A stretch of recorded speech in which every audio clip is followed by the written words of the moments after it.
c'est la descente aux enfers pour Karim Djermani. Le secrétaire général de la Grande Mosquée de Clermont, ainsi qu'une seconde personne, dont nous préserverons l'anonymat dans cet épisode, ont été mis en examen pour faux et usage de faux et abus de confiance. Ils sont soupçonnés d'avoir falsifié des documents comptables. Aussi surprenant que cela puisse paraître, les membres du conseil d'administration de la mosquée ne sont même pas au courant de ce que nous vous révélons dans cet épisode. Qu'est-ce qui est reproché au secrétaire général au juste? En 2014, une expertise comptable judiciaire est ordonnée par le tribunal de Clermont-Ferrand. Sous pression, Karim Djermani aurait détruit des carnets de souches et fabriqué de faux reçus, concernant les dons des fidèles. En effet, chaque vendredi, et lors des fêtes religieuses, des quêtes sont organisées. Des bénévoles comptent ensuite l'argent collecté, puis remplissent et signent un reçu. Des reçus comme celui-ci. Karim Djermani en aurait fait disparaître plusieurs, et en aurait fabriqué d'autres à leur place, pour masquer les écarts entre les montants collectés et les montants déposés à la banque. Les enquêteurs ont découvert le poteau rose, quand ils se sont rendus compte qu'un fidèle, dont la signature apparaît sur des reçus suspects, ne pouvait pas être présent à la mosquée les jours de collecte. Voici un de ces reçus. Il porte la date du 12 novembre 2010. On y voit la signature de Haj Moustapha Ansali. Or, c'est absolument impossible. Pour une raison toute simple, c'est que le 12 novembre, Haj Moustapha était de l'autre côté de la Méditerranée, en Algérie. Comme vous pouvez le constater, les cachets de la douane sur son passeport indiquent qu'il est entré en Algérie le 18 septembre, et qu'il n'est revenu en France que le 14 novembre, soit 2 jours après la date du reçu portant sa prétendue signature. Et voici un autre faux document, daté du 11 mai 2012. Même scénario. Haj Moustapha se trouvait en Algérie, entre le 8 mai et le 21 juillet. Tout se serait déroulé dans cette maison, une dépendance de la mosquée, dont le salon situé au rez-de-chaussée servait de quartier général à Karim Djermani. Karim Djermani et un complice auraient rédigé de faux reçus, en imitant la signature des bénévoles chargés des collectes. Puis, dans cette cheminée que l'on aperçoit au fond de la pièce, ils auraient détruit les carnets de souches originaux.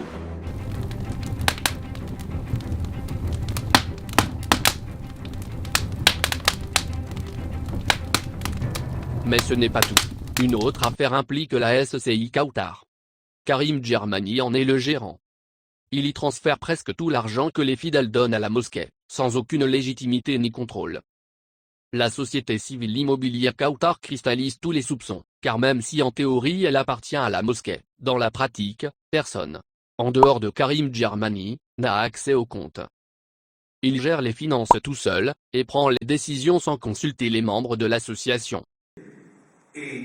Heureusement, les fidèles ont obtenu de la justice la conduite d'une expertise comptable, qui leur a permis de consulter une partie des mouvements de capitaux vers cette société.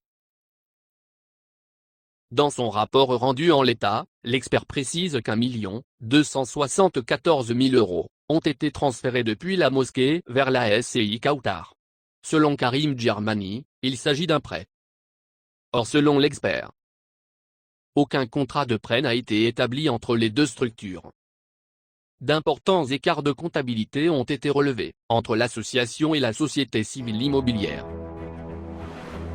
Pour justifier ces écarts, Karim Djermani a expliqué qu'il fallait tenir compte d'un loyer, versé par la mosquée à la SCI Kautar, un loyer qui n'aurait pas été comptabilisé. Voici ce que dit l'expert. Il s'avère que les loyers n'ont pas été comptabilisés dans les écritures de la Grande Mosquée de Clermont et d'Auvergne. Selon Karim Djermani, la mosquée aurait payé 25 000 € de loyer en 2010, 30 000 € en 2011, 24 000 € en 2012. Curieux, puisque les fidèles ont construit la mosquée avec leur argent, sur un terrain qu'ils ont acheté.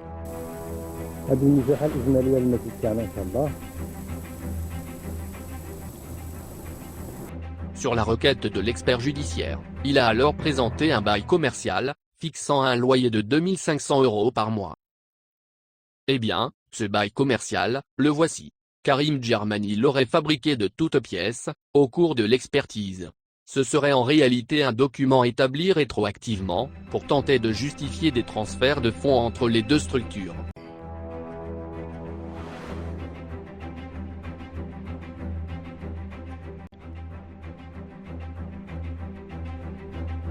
Karim Djermani a été placé en garde à vue au commissariat central de Clermont.